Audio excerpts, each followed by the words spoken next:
লোকদের নিয়ে দোয়া করে, আল্লাহ বৃষ্টি দাও। মিশরের মানুষগুলো কষ্ট পায়, আল্লাহ জানায় দিবেন, হে মূসা তুমি যাদের নিয়ে মুনাজাত করতেছো এখানে একটা জিনাকার আছে। জিনাকার কি আছে? 40 বছর পর্যন্ত জিনার অপরাধ করেছে। এরে যদি উঠাইয়া না দেও দোয়া কবুল হবে না। মুসা নবী তো একটু গরম মেজাজে। মুসা নবী কয়, রে জিনাকার কে আছো? জিনাকার উঠবে নি? ভয় আছে না? মানুষের জীবনে জানে আমি জিনাকার, উঠলেই তো কেউ ধরে না।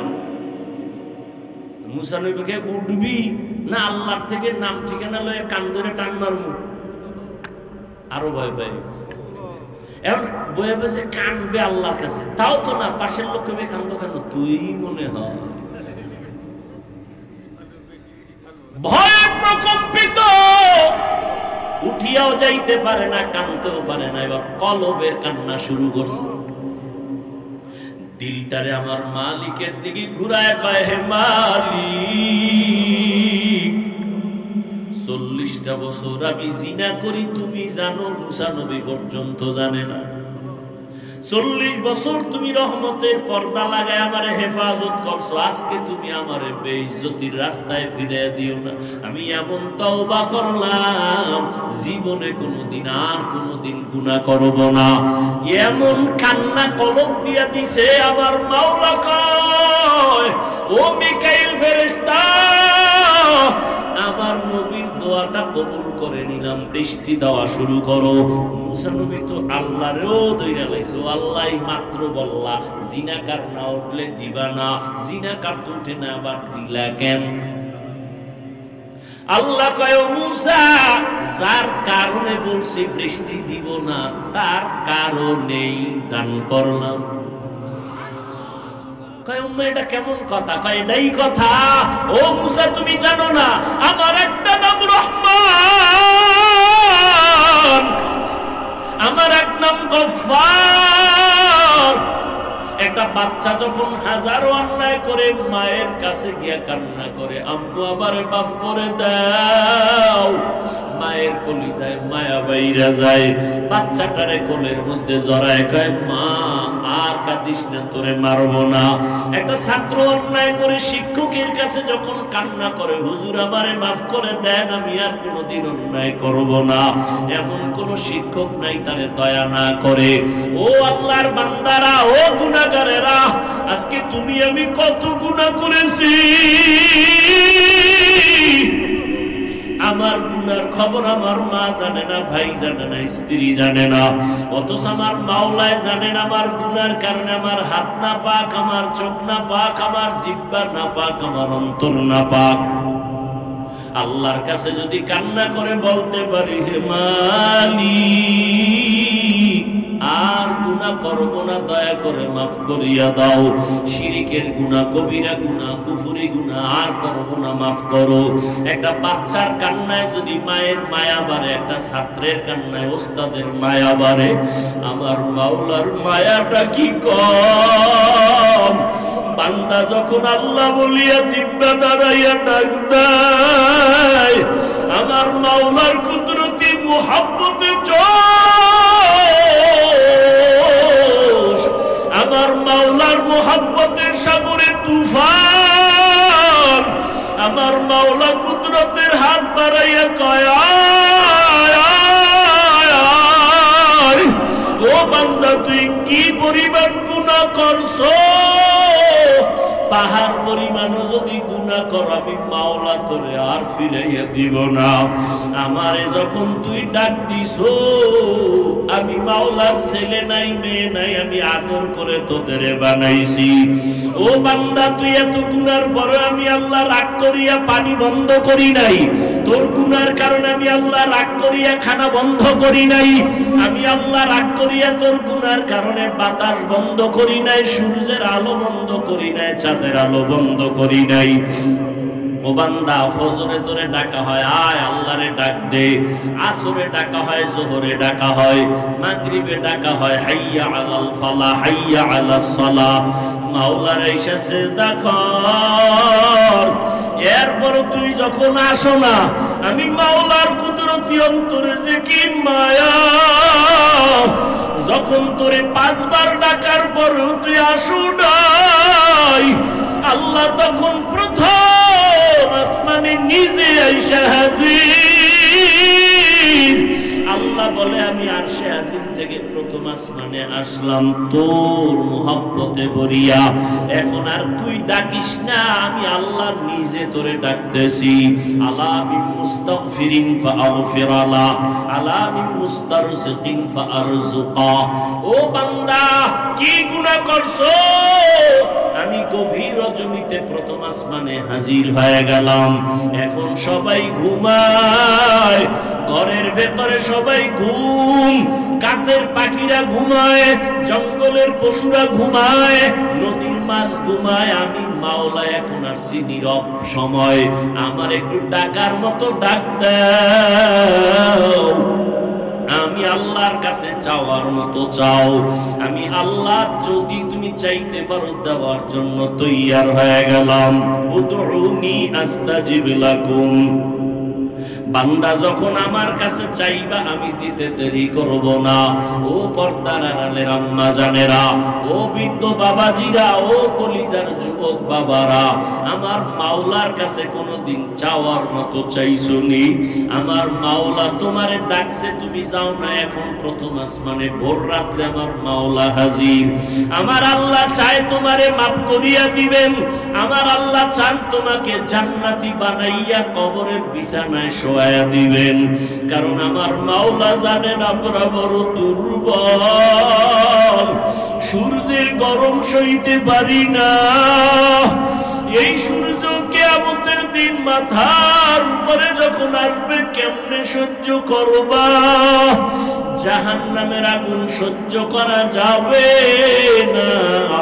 ও বান্দা, আমার আল্লাহর জন্য ডাকেন, ও বান্দা যত গুনাহ করছো আসো আমার কাছে ক্ষমা চাও, তওবা করো। ও যুবক বাবার, আমার মাওলার কাছে যদি তওবা করতে পারো, তোমার আমার মতো যুবকেরা স্কুলে কলেজে পড়ে নামাজ ছাড়ে না, মা বাবার সাথে বেয়াদবি করে না, তুমি কেন পারো না রে বাবা? তোমার মতো যুবক গাড়ি চালায় নামাজ ছাড়ে না, তুমি কেন পারো না? তোমার মতো যুবক ময়দানে কৃষি কাজ করিয়াও নামাজ ছাড়ে না, তুমি কেন পারো না? তোমার মতো যুবক দোকানদারি করে, ব্যবসা করে, র্যাব আর্মি পুলিশ বিডিআর এর চাকরি করে, নামাজ ছাড়ে না। তোমার মতো যুবক আজকে দেখো chairman, member, OC, DC, SP, MP, মন্ত্রী নামাজ পড়ে, অভাব নাই, তুমি কেন পারো না? ও বাবাজিরা, আপনার মতো বুড়া মানুষ মসজিদে গিয়া নামাজ পড়ে, আপনি কেন পারেন না?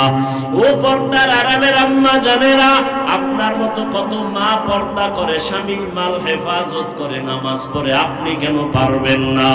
আমার মাওলার কোরআনটা কি মিথ্যা মনে করেছেন? আল্লাহর নবীর কথা কি মিথ্যা মনে করেছেন? আমার নবী যার কোনো গুনাহ নাই, ওই নবীও আম্মা জান আয়েশা রাদিয়াল্লাহু আনহার ঘরে বসে বসে কান্না করেন। আম্মা জান বলেন, নবী কেন কাঁদেন? নবী বলেন, হাসরের ময়দানে ভয়ঙ্কর হালাতের কথা মনে পড়েছে, জন্য কান্না করি। আমার উম্মতের কি উপায় হবে? সূর্যের গরম যখন শুরু হয়ে যাবে, গুনাহগারের মাথার মগজগুলো ভাতের মারের মতো ফুটতে থাকবে। ওই হাসরের ময়দানে নবীরা পর্যন্ত যাদের গুনাহ নাই তারাও কান্না শুরু করবেন। নারী আর পুরুষেরা উলঙ্গ দাঁড়াইতে হবে কিয়ামতের ময়দানে। আমার আল্লাহ রাগান্বিত হয়ে বলবেন, লিমানিল মুলকুল ইয়াউম। ও দুনিয়ার বাহাদুরেরা, আসো, আজকে তোমাদের রাজত্ব কোথায়? আজ এই কিয়ামতের মাঠে রাজত্ব কার বলো? কেউ জবাব দিতে পারবে না। আল্লাহ জবাব দিয়া বলবেন, লিল্লাহিল ওয়াহিদিল কাহ্হার, মহারাগে রাগান্বিত আমি আল্লাহর আজকে রাজত্ব, আমি ইনসাফের বিচার করব আজ। আল ইয়াউমা তুজজা কুল্লু নাফসিন বিমা কাসাবাত লা যুলমাল ইয়াউম, কিয়ামতের ময়দানে কারো উপরে কোনো জুলুম করা হবে না। ইন্নাল্লাহা সারিউল হিসাব। ও আল্লাহর বান্দারা, সন্তান মা বাবার শাস্তির ভয়ে যদি অন্যায় করে কান্না করে, একটা ছাত্র অন্যায় করে যদি ওস্তাদের শাস্তির ভয়ে কান্না করে, তুমি আমি তো জীবনে কত গুনাহ করলাম, আল্লাহর আযাবের ভয়ে কেন তোমার চোখে পানি আসে না? তোমার কপাল পুড়িয়ে গেছে, আল্লাহ বুঝি বেজার। আল্লাহর আযাবের ভয় অন্তরে জমা করিয়া চোখের পানি ছাড়ো। কান্না যদি না আসে, মাওলার কাছে বলো, আল্লাহ কান্নাওয়ালা চক্ষু দান করো। দুনিয়ার ঘরে আগুন লাগলে পানি ছাড়া ঠান্ডা করা যাবে না, জাহান্নামের আগুন চোখের পানি ছাড়া ঠান্ডা হবে না। এক ফোঁটা চোখের পানি যারা ফেলবে জাহান্নামের আযাবের ভয়ে, নবীজি বলেন সাথে সাথে তার জন্য জাহান্নামের আগুন হারাম হয়ে যাবে। চোখে পানি যদি না আসে, মনে করিও গুনাহ বেশি হয়ে গেছে, দিলটা পাথর হয়ে গেছে, আল্লাহ বুঝি বেজার হয়ে গেল। তাড়াতাড়ি দিলটারে নরম করার জন্য মুরব্বীদের দোয়া নাও, মা বাবার দোয়া নিয়া আল্লাহর কাছে কাঁদো আর বলো, হে মালিক, কান্নাওয়ালা চক্ষু দান করো, কান্নাওয়ালা চক্ষু দান করো, কান্নাওয়ালা চক্ষু দান করে দাও। ও আল্লাহ, জীবনে গুনাহ করেছি, আর গুনাহ করব না, নামাজ ছাড়বো না, বেপরদায় চলবো না, মা বাবারে কষ্ট দিব না, নবীজির তরিকার বাহিরে চলবো না, উলামায়ে কেরামের পরামর্শ নিয়ে চলবো। তওবা, নবীর বয়ান শুনিয়াও হেদায়েতে আসলো না। আর ওমরের মতো বান্দা নবীকে জবাই করতে গিয়েও কালেমা পড়ে ফেললো। তোমার কপাল যদি ভালো হয়, চোখে পানি আসবে, তওবা করে বাড়ি যেতে পারবা। আর আবু জাহালের মতো যদি কপাল পুড়িয়া যায়, মা বাবার বরদোয়া মনে হয় কপালে লাগছে, না হয় এমন হতেই পারে না। আল্লাহর কাছে তওবা করো, মা বাবার কাছে গিয়া দোয়া নাও, আর কোনোদিন মা বাবারে কষ্ট দিও না। তওবা করার মতো যদি অন্তর তৈরি হয়, আর গুনার কাছেও যাবা না, মা বাবার দোয়া নিয়া, উলামায়ে কেরামের পরামর্শ নিয়া, নবীজির সুন্নাত অনুযায়ী চলবা। তওবার নিয়ত যাদের আছে, দুটো হাত আল্লাহকে দেখায় দাও। আয় আল্লাহ, হাতগুলো কবুল করে নেন, তওবা কবুল করে নেন, তওবার উপরে মজবুত হইয়া চলার তৌফিক দান করেন, আমিন। আলহামদুলিল্লাহি রাব্বিল আলামিন, ওয়াসসালাতু ওয়াসসালামু আলা সাইয়্যিদিল আম্বিয়া ওয়াল মুরসালিন ওয়া আলা আলিহি ওয়া আসহাবিহি আজমাইন। ইয়া আরহামার রাহিমিন, ইয়া আরহামার রাহিমিন, ইয়া আরহামার রাহিমিন, রব্বিরহামহুমা কামা রব্বায়ানি সগীরা। আল্লাহুম্মা ইন্নাকা আফুউন কারীম, তুহিব্বুল আফওয়া ফা'ফু আন্না। আল্লাহুম্মা ইন্না নাসআলুকা রিযাকা ওয়াল জান্নাহ ওয়া নাউযু বিকা মিন সাখাতিকা ওয়ান নার। ও দয়ার মালিক, প্রচন্ড গরমের ভেতরে কুদরতের নজর দিয়া তাকায় দেখেন কত উলামায়ে কেরাম, কত মুরব্বী, ব্যবসায়ী, চাকরিজীবী, হাজী সাহেব, আয় আল্লাহ, কত যুবক, কত ছাত্র ভাই, পর্দার আড়ালের মা বোনেরা হাত তুলেছেন। মেহেরবানি করে আমাদের সবার জীবনের সব গুনাহগুলো মাফ করে দেন। আয় আল্লাহ, মাহফিল কবুল করে নেন, আয়োজনকারী, সহযোগিতাকারী, দান সদকাকারীদের কবুল করে নেন। আয় আল্লাহ, এলাকায় শান্তি দান করেন, মাদ্রাসা কবুল করে নেন, মসজিদ কবুল করে নেন, সারা দুনিয়াবাসীকে শান্তির ব্যবস্থা করে দেন। আয় আল্লাহ, ফিলিস্তিনের মুসলমানের কান্নার আওয়াজ, আয় আল্লাহ, ইসরাইলের জালেমদের জালেমদের জুলুমের অত্যাচার, কই ইফতারি কই সাহারি কই ঈদের আনন্দ, মায়ের সামনে সন্তানের জবাই করে আগুনে পুড়ে, আবার সন্তানের সামনে মা বাবাকে হত্যা করে আগুনে পুড়ে। ও আল্লাহ, আপনি ছাড়া আমাদের কেউ নাই। জালেমদের জুলুম থেকে মুসলমানদের হেফাজতের রহমতের চাদর দান করে দেন আল্লাহ। প্রবাসে যারা আছে হেফাজত করেন, বাংলাদেশ শান্তির দেশ বানায় দেন। প্রশাসনিক ভাবে যারা কাজ করে, জনপ্রতিনিধির দায়িত্বে যারা দিনদার বানায় দেন। সবার ব্যবসা কামাই রুজি চাকরিতে হালাল ভাবে বরকত